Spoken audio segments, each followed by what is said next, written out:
violent shaking of the ground that can cause great destruction across land.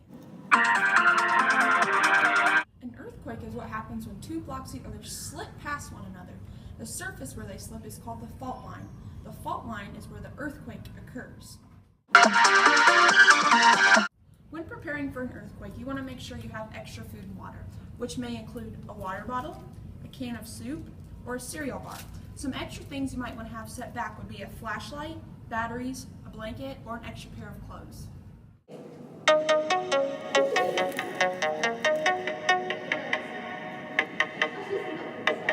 So the technique for acting during an earthquake would be to drop, cover your head, and hold on to a strong object near you.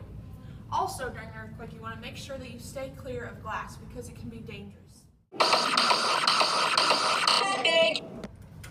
Ah! Earthquake!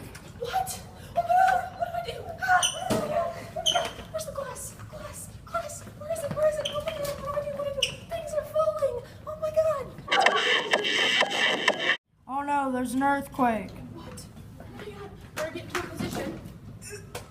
You got your supplies? Yep, I got my flashlight. Well, good. I got my extra food and water.